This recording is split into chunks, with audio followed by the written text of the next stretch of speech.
Thank you for joining. Last session of this year, and it is end of the year and a very unexpected, right, and kind of weird year to say the least. So I was wondering, how do we close this and enter the next is really up to us. So I figured the best time to talk about gratitude would be now. And in some ways, one can say, well, there's nothing to be thankful about. It's been really hard year. But that is exactly the point, right? When it gets hard, and when we need the attitude of gratitude even more is when it's hard. And this isn't some like fake, pretentious fluff stuff. This is as real and as meaningful as it gets. And I'll just start with why it means so much to me personally, and it has been life changing. I remember when I had turned 30. This was some time ago. I had just gotten divorced, and I felt like I'd lost 10 years of my most youthful life. Like all of my 20s was spent with my ex, and I just felt like it was something I was sleeping through, and I just woke up. I was unhappy, my career was stuck, my confidence was low, my growth and self-awareness was in the pits inside. And now when I look back, it was the beginning of my transformation. And one thing that really helped me in those days, and that I have cultivated first, was gratitude. And till date, it has helped me so much, especially, especially for me, because I'm actually a very critical person. I can find faults faster than anyone else. It's like my evil superpower, right? So to balance it, gratitude has been my saving grace, like quite literally. So that's what I'm going to talk about today, attitude of gratitude. So we'll talk about what does it mean, why is it helpful, and there is science behind it. And then, how can we cultivate it for real? So what is it, right? Like dictionary definition, it means quality of being thankful and readiness to show appreciation for and to return kindness. Like that's kind of roughly what it means. It can be specific or generic. Specific meaning it is a discrete emotion that occurs, when you recognize somebody or someone has done something good for you. It's a very specific thing in that moment, in that state. But it could also be a general appreciation for life. The word gratitude actually is derived from the Latin word gratia, which means grace or graciousness or gratefulness, depending on the context. There is a very popular Christian monk, David Stein-Rast. I don't know if I'm pronouncing his name correctly. Born in Vienna. He has done a lot of work on gratitude. And you can see some of his work on gratefulness.org. That's his website. And he describes gratitude has beautifully two parts. First, there is the inner feeling of fullness that you experience. And he calls it like a pot, an empty pot that fills up with water, very silent when the pot is filling up. And then there is the expression of gratitude, that when you say thanks to others or you do something to express gratitude, that is like the pot overflowing, right? When you can actually see the visible water coming out, making noise, gushing out.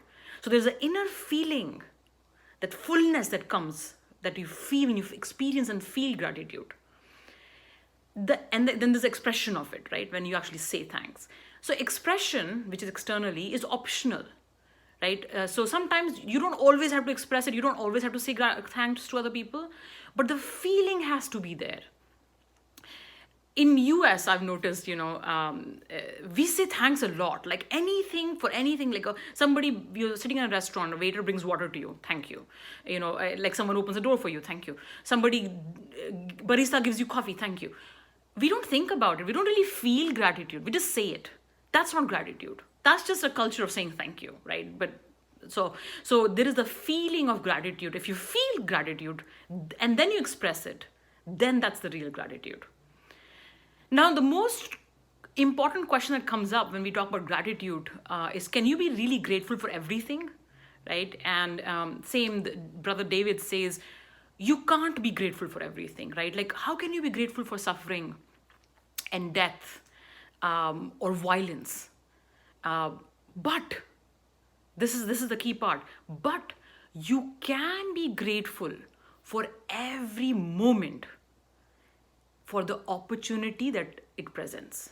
So that's the difference. You can't be grateful for things that are like, again, suffering, grief, violence, but you can be grateful in every moment for the opportunity that is presented. So simple thing is, for desired experiences, things that you want in life, when they happen, it's very easy to be grateful, right? Obviously, it's a very desired experience, a thing that it's something you wanted to happen, happened, you're grateful. For undesired experiences, what he's referring to is we can be grateful for the opportunity to learn from that moment. Because let's face it, our growth lies in some part of suffering. Also, gratitude can be applied to past, right? So meaning you retrieve positive memories, you're thankful for them. Present, right? Not taking your current present for granted. And future, meaning maintaining an optimistic attitude for future. So it can be applied to all.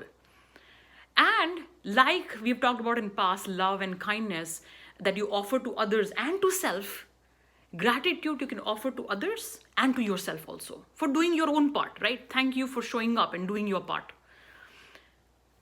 Let's quickly identify what gratitude is not. One, it does not mean tolerating abuse and being complacent in your life and being lazy, right? Not making changes to situations that don't work for you. In fact, it's the opposite. It means when you approach those things, that change that you want to create in your life with gratitude, you find courage, you find agency, you find opportunity to change it. It comes from a much deeper place of love than a narrow place of anxiety. That's the difference. Also, one thing, especially for women to a large extent, gratitude does not mean that you give credit to somebody else. Like, oh, I got the job, all credit goes to the universe or the God. No, gratitude will have both parts. You can have gratitude for yourself for showing up, doing your part, and you can have gratitude for things that went right. Because let's face it, not everything was in your control. Let's say when you got a job. So things that went right eventually to give you the results you wanted, you are grateful for both, right? So it doesn't mean you don't take credit. You take credit and you give credit. Now, quickly, let's talk about why. Why the hell do you have to be grateful all the time? And to everyone and to everything? Very simple, one-line answer, to be happy. That's it. Like, gratitude is the beginning of happiness. And I'll elaborate a little bit more. Lot of research actually has been done lately, on effects of gratitude on happiness. And there is a direct correlation. Happy people may or may not be grateful, but grateful people can always be happy. So, even with people who don't have desired life circumstances, if they can find gratitude, they actually can find happiness. So it's not like, oh, one day when I get the house and the car and everything, then I'll be happy, then I'll be grateful. No. In fact, you start with gratitude and then you move forward, and we'll talk about it. There was a study done in University of California actually and Miami where they did research on gratitude, and what they did was they asked people to write things that they're grateful for every day, gratitude letters. So they created these three groups, right? Control and trial, as you know how research is done. There's a control group and then there's a trial group. So what they did was there's one group that wrote letters, right? The second group wrote about what irritates them every day. And one group just wrote about no negative, positive, just facts of the day, like what happened. After 10 weeks, people who wrote more about gratitude were actually more optimistic and felt better about their lives. They also did fMRI studies, neuroscience, and they found that when you're feeling gratitude, your prefrontal cortex lights up and a lot of the well-being centers inside your brain lights up. So there is actual science behind it. Now, psychologically, if I explain it even more further, why gratitude? Why is it important for us to learn and to practice it? Simple thing is to build the skill of positive attention. And I'll tell you why. Because if you think about it, we often ask people, or when your child is sad or, whatever is happening in life, you say, what's wrong? Like, what happened? What's wrong? How often do we ask what's right? Very rarely, probably never. Why? Because we already have, again, nature and biology has wired our brains for negative bias. It's all you, me, everyone has negative bias pre-wired in our brains, right? It is our survival mechanism. We have the amygdala, which is our emotion center, and it is basically, in other words, threat detection center. So it's like a radar, in an air traffic control tower. It's constantly detecting what's wrong in the life, constantly. So that is given to you by God, universe, nature, whoever you believe in. But now, if you really want to grow, you will have to self-learn the other skill, what is right. Because that is, nature has not given you. It has given you the capacity to learn it, but it has not given you by default to think about it. So gratitude becomes, in a way, a skill and a practice to learn what is right. And paying attention to that answer and then feeling and savoring, that moment and with heartfulness. And in some ways, you've probably all heard glass half empty, half full, right? Gratitude is a prerequisite for optimism. If you can't even see the glass half full and you're not thankful for it, you will never even, in future predict that you will ever get, full glass. So gratitude is a prerequisite for optimism. So that's like that's like if anything else, that's like the base skill, right? What gratitude reason is important is because what's wrong and negative bias is pre-wired. So we have to now explicitly design the positive bias in our brains, and gratitude gives us that.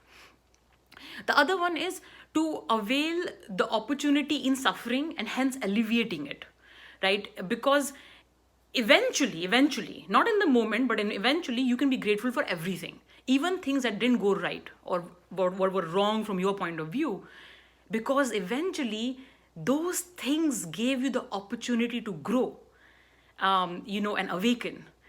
There is a spiritual prayer that I learned, which says, may this, whatever suffering you are in, may this awaken me, right? What this means is that whatever you're going through, the hardships in life, eventually they will lead to your growth. So you can be thankful for that opportunity.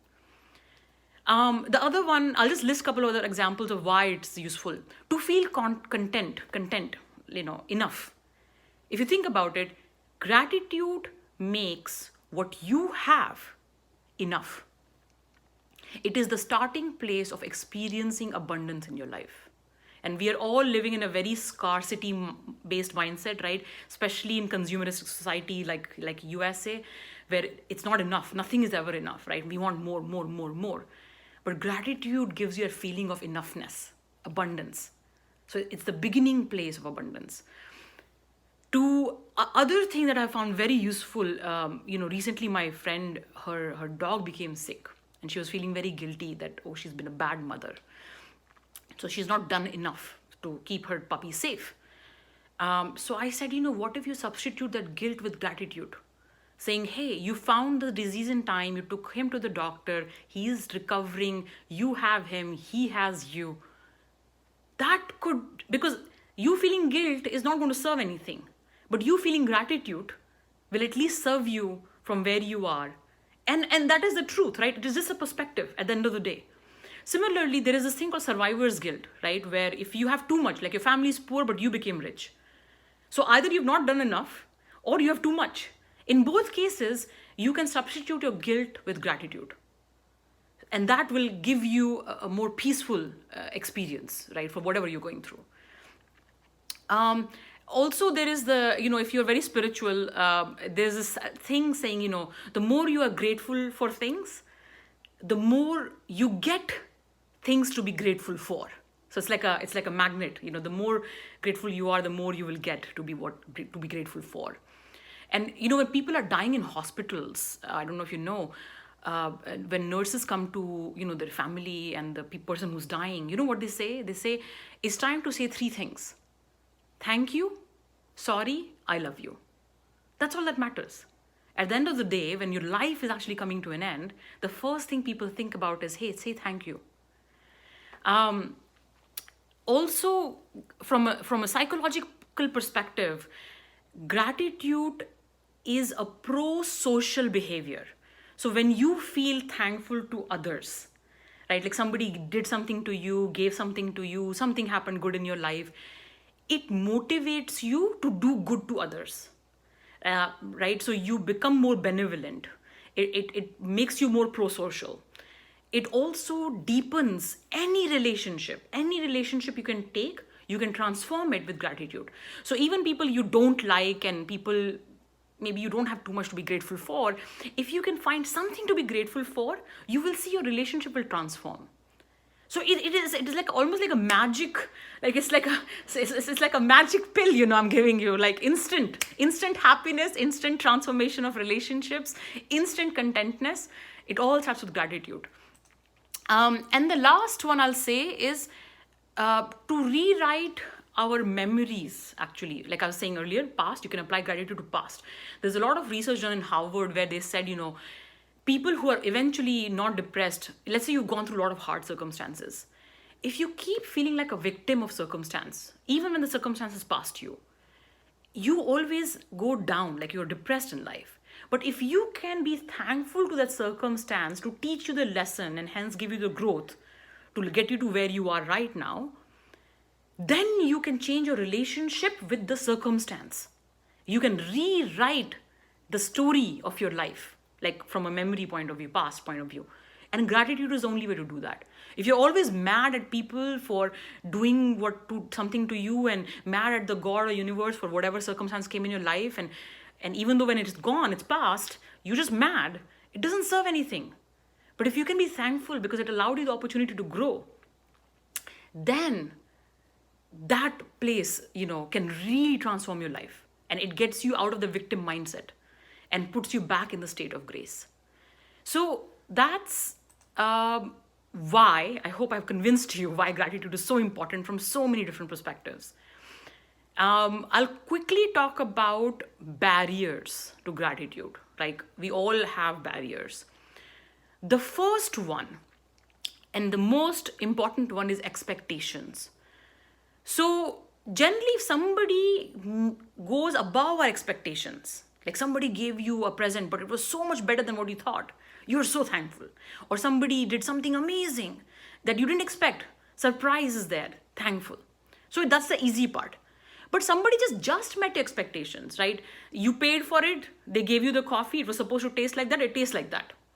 Or you worked hard, you got the job, you expected to get the job, you got the job. What is it to be grateful about? It just meets expectation. Or it is below your expectation. The waiter didn't even do the job in the restaurant well. They didn't serve you on time. So then what is there to be grateful about? That's a barrier. Now, 2 ways to overcome this. One, simple way. If it met your expectations or it was below your expectation, one thing to think about is, it could have been worse. It could have been worse. Maybe the coffee didn't taste as expected today. What if coffee didn't? So thankfully it tastes exactly as you expected it, right? Thankfully the waiter did its job. Or even if they didn't do the job, they could have done a worse job. So that's number 1. It could have been worse. 2, you can be grateful for the effort. Even if they didn't meet your expectation, they put in some effort. Maybe it was hard for them. You don't know that. Don't assume. So that mindset can help you find gratitude even in those hard circumstances. 3, you can be grateful for the intention behind it. Like, I remember my mom, her choice of fashion does not match mine, okay? So she always likes to give me presents, and she brought me this beautiful from her point of view, a purse. And I saw it immediately. I'm like, I don't like it. I gave it back to her. I'm like, don't waste money. She was so hurt. And later when I thought to myself, I said, I could have just thanked her that she thought about it. She thought it was useful to me. She got it for me. And it was up to me if I use it or not, But I rejected it because I thought if I say thank you to her, then I'm being not genuine. Like, I don't really like the purse. But it's 2 different things. Me liking the purse is different than me appreciating her effort of getting me the purse. Two different things. So I can still be grateful that she got me something and she went out of her way to do it. And I still don't have to like the purse. It doesn't match my fashion. I don't have to use it. Two different things. So we have to be able to hold these complex paradoxes together. Then we can find the place of gratitude. Other barrier that we have is we say, well, if I tell them thank you, they will never improve. Like how will I give them hard feedback? That's not true. You can find the gratitude for their effort, their intention, and still have the hard conversation. In fact, if you don't do this first part, then the feedback becomes much harder. But if you are grateful that they're here, they're showing up in their hard struggles, however they are doing it, they're not meeting your expectations, but then you can tell them, hey, thank you for showing up, but here's the gap.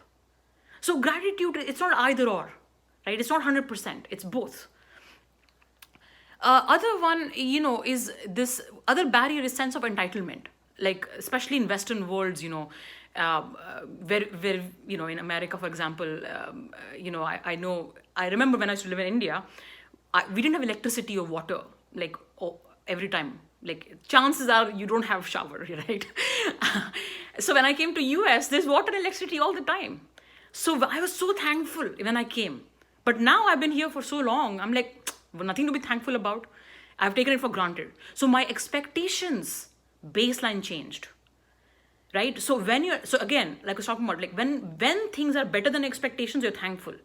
But the thing is, your expectations keep increasing in your life. So then are you going to be thankful for less and less things?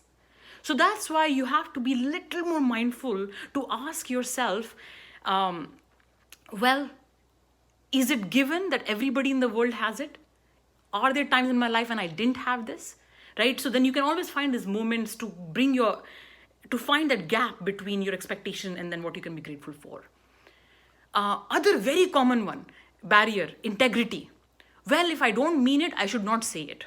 Obviously, otherwise it's not real gratitude. I agree with you. Definitely don't, if you don't mean it, don't say it. But that's where we get to train our mind to pay attention to actually what was present, what was something that could be grateful for. So again, I'm not grateful for the color and the design of the purse because I didn't like it. But I'm grateful for the effort of my mother and the fact that she loves me. Two different things. So you can always find something to be grateful for. Other time people say, well, they got me that gift because they want a favor back from me. There's a secret agenda. It's not a benevolent act. So I'm not going to be grateful. Well, they still got it for you. So you can always, if you go one level deeper, you can always find something to be grateful for, right? The other one, is, like we talked about, like if I offer gratitude, then people will take advantage of me, or I will become complacent and not do my work in life. No, if you're grateful, it just changes your experience of actually doing your work in life. Quickly, I know we're running short on time, so I'm going to quickly talk about simple things of how. So we talked about what is gratitude, right? Why it is so important. Baseline, happiness. Barriers that get in our way. Biggest barrier, expectations. And let's talk about how, right?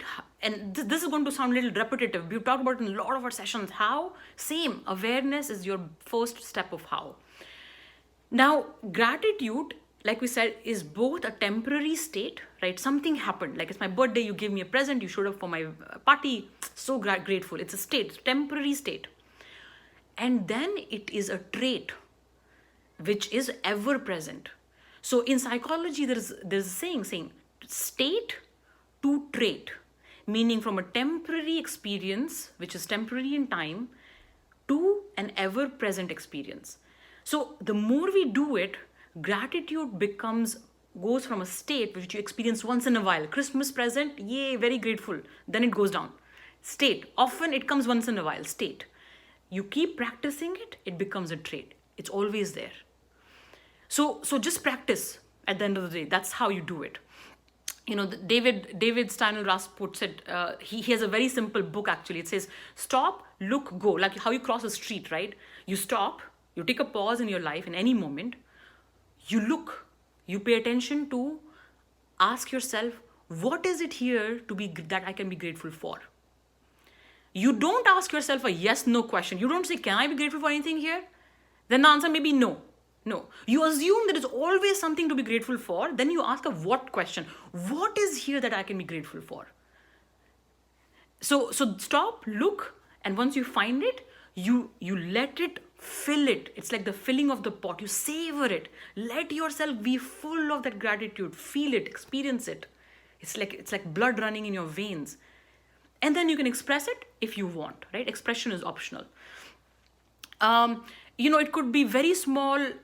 Gratitude does not always have to be large things. It could be very, very small things, right? Some of the practices like I do is before I go to bed every night, I have been doing this for years and I do it every day, even today, is I ask myself 3 things. What are the 3 things I can be grateful for today? Just 3. Sometimes it's very stupid, like, oh, the rice I made was so tasty. Just gratitude for that. Or at the end of the day, nothing else. I'm always grateful for my dog and my partner. So something to be grateful for. It doesn't have to be unique. You can repeat yourself. It's a practice you're creating. It's a skill. Other ways to learn how to do gratitude is these questions, right? You can ask yourself, what is it that you have? Who in your life or what in your life do you have now that was not always there? For example, money. My bank balance is more than what it used to be 10 years ago. So this money wasn't always there. So I'm thankful for it now. It wasn't always there. My job wasn't always there. My social status, some of my friends are new. They weren't always there, right? Some experiences I got in life, they weren't always there. Other ways, what is something that you have or who is something you have in your life that may not always be present? It's not forever. Same, money is going to go away. I'm going to spend it. People in my life are going to die. I won't have them forever, right? I might lose some of my friends.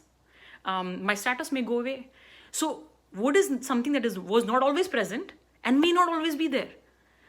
I mean, if anyone of you follow Buddhism, right, that's the core tenet of Buddhism, impermanence. Everything is moving. Nothing is permanent. So then we have nothing but to be grateful for that thing in this moment, here and now.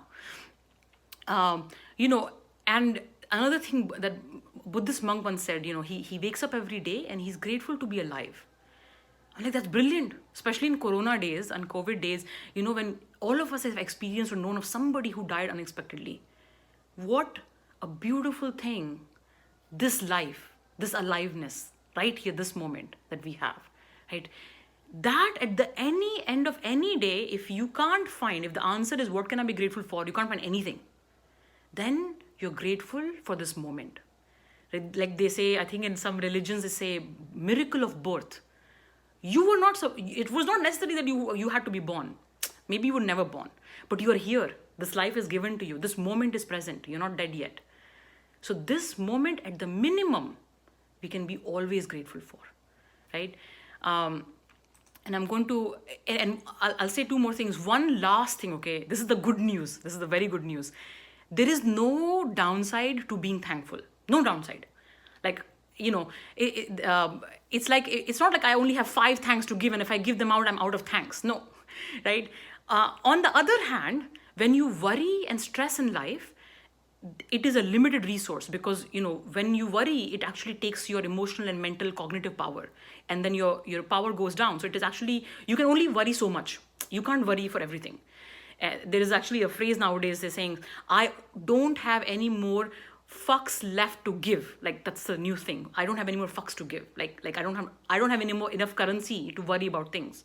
But gratitude is not a limited currency, right? So it doesn't mean that more you give gratitude, the more headache you get. No, it's the other way around. The more grateful you feel, the more full you feel, the more abundance you feel, the happier you feel. So there's no downside to it. So there's no side effects to gratitude. And I'll end by, saying some person, Melody Beattie, she wrote this somewhere. I found this beautiful. She said, gratitude unlocks the fullness of life. It turns what we have into enough and more. It turns denial into acceptance, chaos to order, confusion to clarity. It turns a meal into a feast, a house into a home, a stranger into a friend. Gratitude makes sense of our past, brings peace for today, and creates a vision for tomorrow. Melody BT. And we are never more than one grateful thought away from peace of heart. We're never more than one grateful thought away from peace of heart. You know, uh, and as I said, like, this is 2020. It's coming to an end in next 2 weeks, and it's been a very interesting year for all of us, right? And I wrote this little poem on 2020. The title is 2020. It goes like this. Oh, what can I say about you? You blew my mind and my skirt. You came from nowhere like a gushing wind, but you stayed more than a season. What can I say to you? Thank you for shaking the tree of existence, or why did you make the leaves fall early? My heart has broken open so much that even you seem welcome now. Oh, what can I say for you? Thankful, thankful, thankful. For what other choice makes sense? So that's all I had around gratitude, and I know we have taken longer than we anticipated. So I'll pause here and maybe talk about any reflections or questions you all have.